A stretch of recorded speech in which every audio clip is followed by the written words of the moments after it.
लग दौड़ जंदरिया इनके प्ररंग ब्रह्म की ठोर। तो कहा दौड़ है नहीं जी, समाप्त तो नहीं हो गया जी।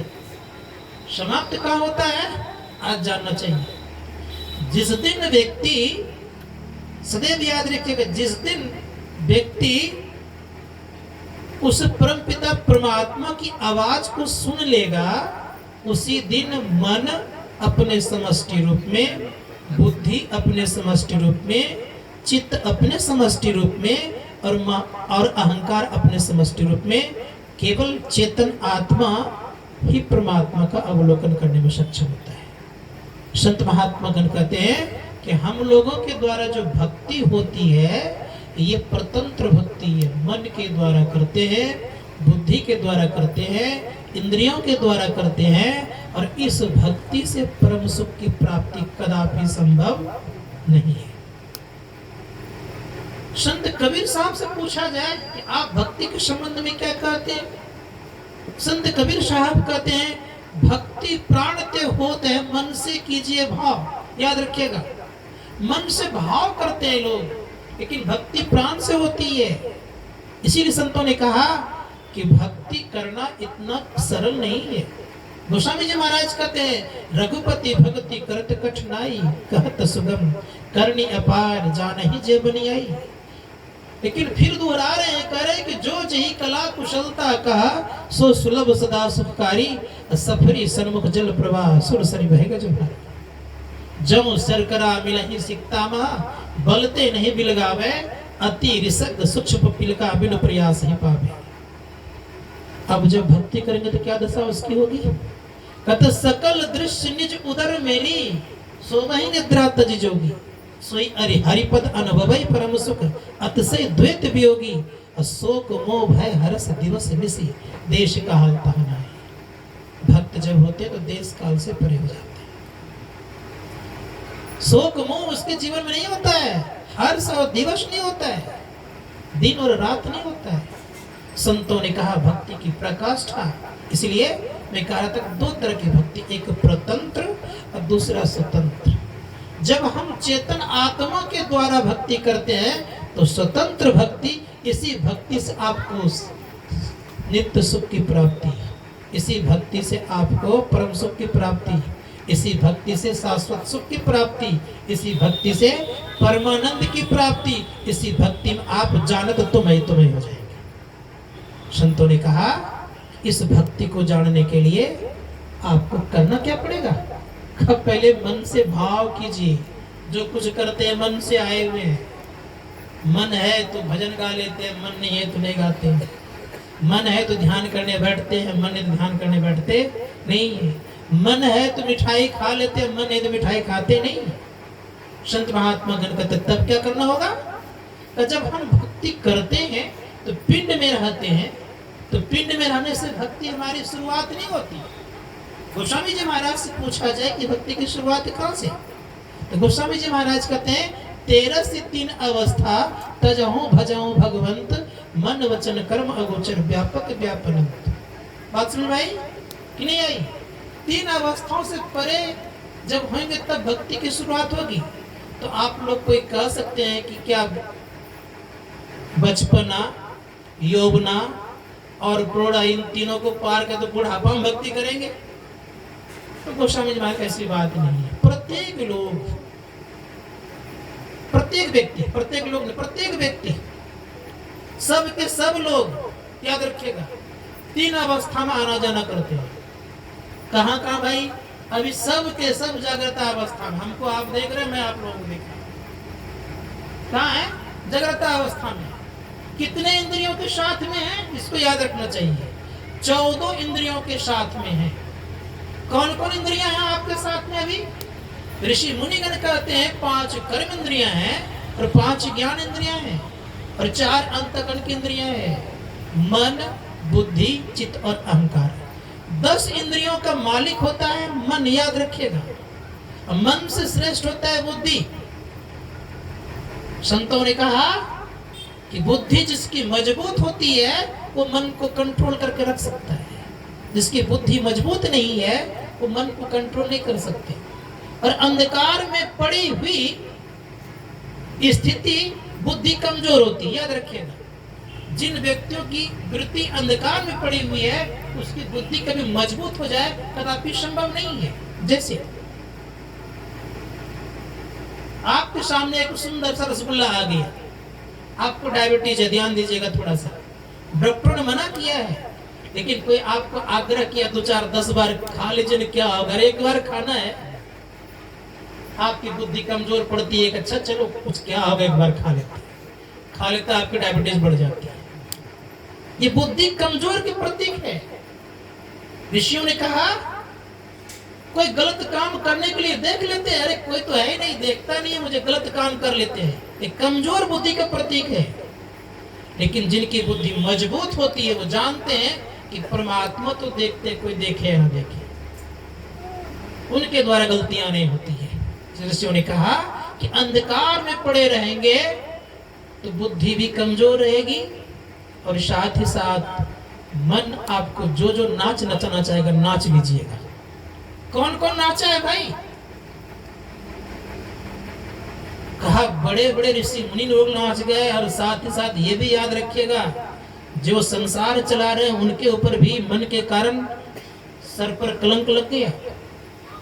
संत कबीर साहब ने बड़ा सुंदर शब्द का कहना नहीं चाहिए, लेकिन मैं आज कह रहा हूं, संत कबीर साहब कहते हैं कि जो ये संसार चला रहे हैं ब्रह्मा विष्णु महेश, उनको भी मन ने नहीं छोड़ा, हम आपको क्या छोड़ देंगे।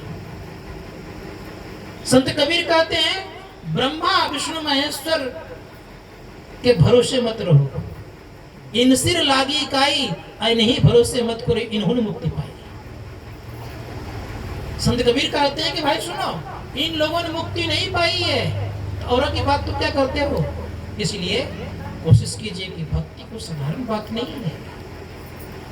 इसलिए शास्त्रकार कहते हैं कि भक्ति अगर करना हो तो बाहर बार भटकना छोड़ दीजिए। गोस्वामी जी महाराज की पंक्ति आपको सुनाया गया, आपने सुना, सिया राम में सब जग जानी, करहूं प्रणाम जोड़ जुपानी। कब कहा? ज्ञान कभी किए? जब उनको सबके अंदर में परमात्मा दिखने लग गए, तब इस बात को कहते हैं कि सब में वही है। और जब तक नहीं दिखा तब तक उनके भीतर में भेदभाव था, याद रखिएगा, और भयंकर भेदभाव था। जब तक भीतर की आंख नहीं खुलेगी तब तक भेदभाव से वंचित नहीं रह पाइएगा। इसलिए ऋषि मुनिगण कहते हैं कि जीवन में अगर कल्याण चाहिए तो आपको अंदर चलना पड़ेगा। तो मैं कह रहा था कि 2 तरह की भक्ति, एक स्वतंत्र, दूसरा प्रतंत्र। मन इंद्रियों के द्वारा जो भक्ति होती है वो प्रतंत्र कहलाती है, और जो केवल चेतन आत्मा के द्वारा होती है उसे स्वतंत्र कहते हैं। मन इंद्रियों के द्वारा जो भक्ति होती है इसमें 3 गुण पाए जाते हैं, नोट करिएगा आज। कितने गुण? 3 गुण, रजोगुण, सत्वगुण और तमोगुण। और 3 गुण होने के कारण आना और जाना लगा रहता है। 3 गुण में रहते हैं तो 9 द्वारों में रहना पड़ता है और 14 इंद्रियों के संग भी रहना पड़ता है, ये भी याद रखिए। ऋषि मुनिगण कहते हैं कि 14 इंद्रियों से परे कब हो गए? जब तुम मन का संग छोड़ दोगे, बुद्धि का संग छूट जाएगी, चित्त और अहंकार छूट जाएंगे, 14 इंद्रियों का संग छूट जाएगा, उसी दिन आत्मा को परमात्मा का दर्शन होगा और परम कल्याण होगा। यहाँ भक्ति पूरी होती है। इसलिए धर्मशास्त्रकार कहते हैं कि 14 इंद्रियों से उठ करके जो ज्ञान होता है वो आत्मा का ज्ञान है। इसलिए उसी ज्ञान को जानने वाले संत महात्मा गणों ने कहा है कि अंदर में चलो, और उसी के संबंध में कहा कि वो क्या है, ये सहज सरल भक्ति है, उसके लिए कहा गया है। तो जब ऐसी अवस्था प्राप्त है सहज सुख भी मिलेगा। यही बात हो गई थी किनके जीवन में? सबरी के जीवन में। सरल सुखद उनके जीवन में हो गया था। जोगा अग्नि में शनि का परित्याग करके सबरी हरि के पद में जाकर के लीन हो गई, और किसी का तो ऐसी बात नहीं आती है। संत महात्मा गण कहते हैं इस कार्य को करने के लिए हम लोग संसार में आए हैं, और ये कार्य मानव भी कर सकता है।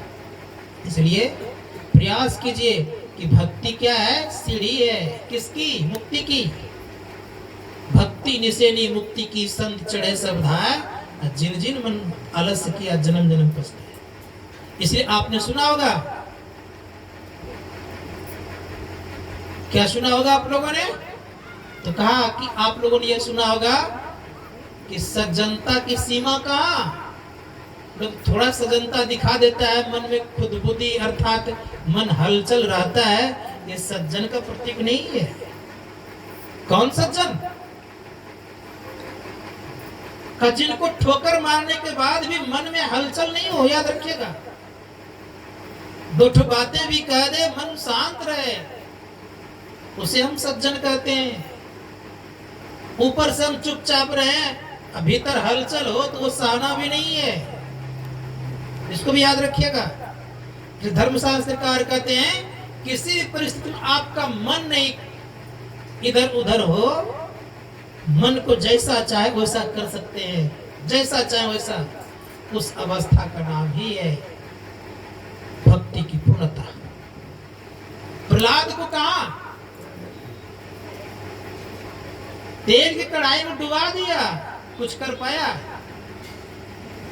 क्यों नहीं कर पाया? उस अवस्था में थे, इसलिए उनका कुछ नहीं बिगड़ा। सांप के घर में छोड़ दिया, कुछ कर पाया? क्यों नहीं किया? कि सांप भी जान गए थे कि इसमें वो ताकत है। जहर का प्याला दिया, पी लिया, कुछ बिगड़ा? नहीं बिगड़ा, क्योंकि जब उस सार शब्द को सुनते हैं तो सब के सब वही अमृत है। उस अमृत का पान जब करता, संसार का तमाम अमृत पी लीजिए, तमाम विष पी लीजिए, आपका कुछ नहीं बिगड़ेगा। मीराबाई भी उसी चीज को जान गई थी, इसीलिए उस जहर का प्याला दिया गया, तभी मेरा कुछ नहीं बिगड़ा। हम लोग ऐसा नहीं करिएगा, हम लोग भक्ति कर रहे जहर पी लेंगे सीधे ऊपर चले जाएंगे। क्यों? कि वो अवस्था नहीं आई है, वो अवस्था नहीं आई है। संतों ने कहा जब सार शब्द सुनता है उसका नाम अमृत है। संत कबीर कहते हैं इसी अमृत से परम ज्ञान की प्राप्ति, और इसी अमृत से मोक्ष मिलता है, और इसी अमृत से अमर होता है। संत कबीर कहते हैं आदि नाम पारस है, ये शब्द याद रखिएगा। आदि नाम पारस है, मन है मैला लोभ, अब परसत ही कंचन भैया छूटा बंधन मोह, सारे बंधन छूट जाते हैं। फिर कहा आदि नाम निज सार है, बूझी ले सो हंस, जिन जानियो निज नाम को अमर भयो सो वंश। जो उस नाम को जान जाता है उनका वंश ही अमर हो जाता है। उस नाम को क्या कहा गया? संत दाऊदयाल जी महाराज ने कहा नाउरे नाउरे, नाम शिरोमणि नाउरे, उन नामों में शिरोमणि है। उसी नाम को ओम, अस्फोट, उद्गित, प्रणव ध्वनि, राम नाम, सत्य नाम, सार शब्द और सैदानंद ब्रह्म भी कहते हैं। इसीलिए संतों ने जब तक उसको नहीं जानेगा तब तक भक्ति की पूर्णता की संभावना कदापि नहीं हो सकता। इसीलिए शास्त्रकार कहते हैं कि भक्ति को जानना अगर चाहते हो तो भीतर एक बार धस करके देखो। गुरुदेव कहते हैं हमारे किस भक्ति से तुम्हारा कल्याण होगा? तो उन्होंने बड़ा सुंदर शब्द कहा है, उनकी वाणी पढ़ी है कभी भी, उन्होंने स्पष्ट कहा है सत्य शब्द धर कर चल मिलन, आवरण सारे पार।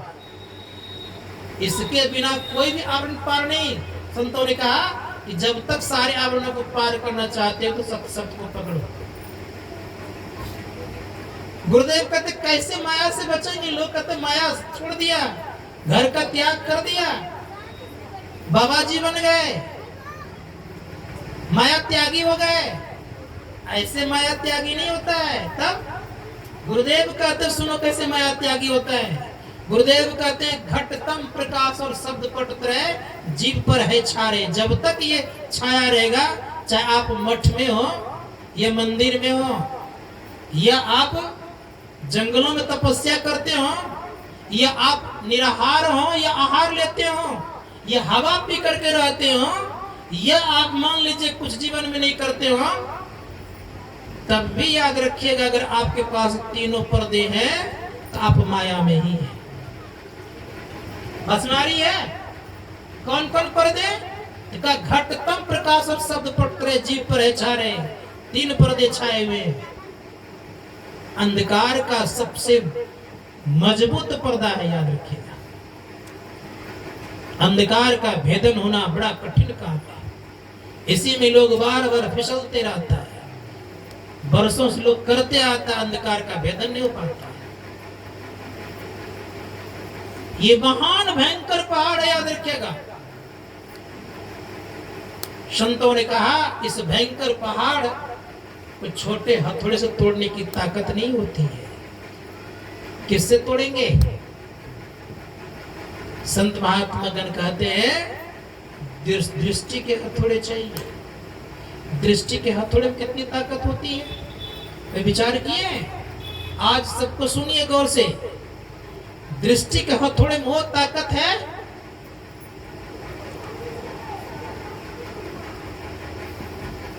अंग्रेजों का जमाना था भारत में। भारत में एक फैक्ट्री था, उसका एक स्पेलर टूट गया था, क्रैक कर गया था। भारतीय के इंजीनियर, तो उसका नाम मैं बोल रहा हूं।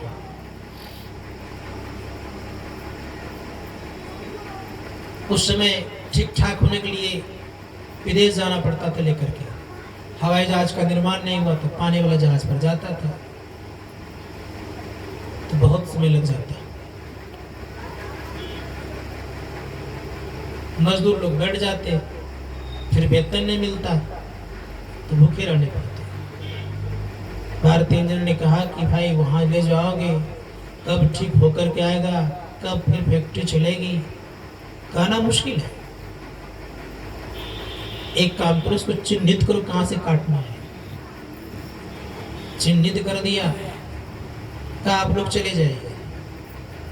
सब के सब चले गए और इस दृष्टि को जोड़ा, उस लोहे के ऐसे में काट करके अलग कर दिया। काटने में भारत में औजार नहीं था। ये पावर है आपकी दृष्टि में। इसी दृष्टि का कमाल मैंने कहा था कि मुचकुंद ऐसे महान व्यक्तियों को शक्ति मिल गई थी जो काल यवन को जला करके राख कर दिया। इसी दृष्टि कमाल है। दृष्टि सिमटेगी तो आप कुछ भी कर सकते हैं। इसी दृष्टि का कमाल है कि भगवान बुद्ध की दृष्टि पड़ी उंगली माल पर, जीवन ही बदल गया। इसी दृष्टि का कमाल है। इसलिए इस दृष्टि में बड़ी ताकत है, बहुत ताकत है, बहुत शक्ति है। दृष्टि को समेटना पड़ेगा। आपको पता है कि एक अजगर सांप आपको देखकर खींच लेता है, किसके प्रभाव से? दृष्टि के प्रभाव से। इसलिए दृष्टि में बहुत ताकत है। संत महात्मा गण कहते हैं जिनकी दृष्टि टिकती है, याद रखिएगा, देवताओं से श्रेष्ठ होते हैं। और जिनकी दृष्टि टिकती वो ध्वनि भी सुनता है। संत पटू साहब कहते हैं दृष्टि टिके सुत धुन रमय अस्कर गुरुदया। दृष्टि टिकती है, ध्वनि अंदर में सुनाई पड़ती है। और वो साधक जानते कैसा होता है, जिनके अंदर परमात्मा का वो शब्द सुनाई पड़ता है वो ईश्वर कोटि का होता है। याद रखिएगा। अंधकार फटा प्रकाश मिला देव तुल्य, शब्द मिल गया ईश्वर तुल्य।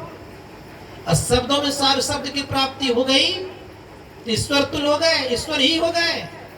और जब शब्द जाकर के निशब्द में समा जाता है तो ही परमेश्वर हो गया। इसलिए धर्मशास्त्रकार कहते हैं कि जीवन को अगर बनाना है तो स्वतंत्र भक्ति करने की तरफ बढ़िए। ये आपको सार्थक जीवन बनाएगा। ये छंद रुपयों के लिए जो भटकते फिरते रहते हैं और उसके लिए जो मन्नत और कामना करते रहते हैं, ये आपको जीवन सार्थक नहीं बनाएगा। जब भी आपको बनाएगा तो ऋषि मुनिगण कहते हैं अंतर के अंतिम तह में जाने से। इसलिए हमारे गुरुदेव कहते हैं अंतर के अंतिम तह में कौन? वो परमपिता परमात्मा गुरु है। अंतर के अंतिम तह में गुरु है। मन पता पाता नहीं, मन को पता नहीं है। इसीलिए संत महात्मागण कहते हैं कि मन से भाव करता है लोग जी, भक्ति तो प्राण से होता है जी। इसी संतों ने कहा इस ज्ञान को जान करके करने की चेष्टा और प्रयत्न जो करेगा वो जीवन में अवश्य कुछ न कुछ कर लेगा। इसी के संबंध में शंकराचार्य जी महाराज भी कहते हैं। शंकराचार्य जी महाराज क्या कहते हैं? जो प्रारंभ के शंकराचार्य थे उसको आदि शंकराचार्य कहते हैं। उन्होंने कहा है स्वस्वरूपानुसंधानम भक्ति रित्य भी दीयते, अपनी आत्मा की खोज करते हैं तो भक्ति कहलाती है, और अपनी आत्मा की खोज नहीं करते हैं तो संत कबीर साहब सुनिए, गुड़वा गुड़िया सुप सुपलिया तजी दे बुद्धि, लड़कैया खेलन की करुरे जतन सखी साई मिलन की। बात समझ आ रही है? कि गुड़वा गुड़िया वाला खेल कब तक खेलते रहेंगे? बच्चे मिट्टी का ही गुड़वा गुड़िया बना लेता है, दाल भात सब्जी साग तोड़ करके पत्ते तोड़ के बना लेता है, झूठ मूठ खा लेता है, अब फिर घर जाकर के बच्चे कहते हैं माँ मुझे भूख लगी है भोजन दो, तो माँ अगर कहते तुम खा के आई तो क्या कहते हैं बच्चे? बच्चे कहते तो झूठ मूठ खेल खेल रहा था। ये झूठ मूठ वाला खेल कब तक खेलते रहिएगा? कब तक खेलते रहिएगा? इसीलिए वीर बनिए और अंदर में चलने का प्रयास कीजिएगा, यह लोक और परलोक दोनों सुख में होगा। नहीं तो यहाँ नाक रगड़ करके इधर उधर करते रहिएगा, लेकिन वो सुख की प्राप्ति भी नहीं होगी और संसार में भी शांतिपूर्वक जिंदगी नहीं जी पाइए। इसलिए जिंदगी और संसार में शांतिपूर्वक जीना चाहते हैं, अंदर धसिए, परम कल्याण की तरफ बढ़िएगा। विशेष अब ज्यादा कुछ कहने की इच्छा इसलिए नहीं हो रही है कि दूरी तय करनी है, जाना है, इसलिए मैं अपनी वाणी को विराम देते हुए गुरु महाराज से प्रार्थना करता हूँ कि हे परम पूज्य गुरुदेव, जिस किसी के द्वारा इसमें थोड़ा भी सहयोग हुआ है उन सबों को अंदर और बाहर दोनों तरफ उन्नति का प्रदान करें, दिन दुगुना रात चौगुना के तरफ बढ़ता जाए। और साथ ही साथ गुरु महाराज से कामना यह भी है कि हे पूज्य गुरुदेव, भक्ति का जो मर्म है इसको जान करके लोग अंतर की भक्ति करने की चेष्टा और प्रयत्न करें। इन्हीं शुभकामनाओं के साथ रंजीत जी को, उनके परिवार को और उनके समस्त साथियों को बहुत बहुत धन्यवाद और शुभकामना कि आप इसी प्रकार से धर्म प्रचार में लगे रहें। तो जो धर्म का प्रचार करता है उनका धर्म ही रक्षा करता है। इन्हीं शुभकामनाओं के साथ एक बार प्रेम से बोलिए श्री श्री गुरु महाराज।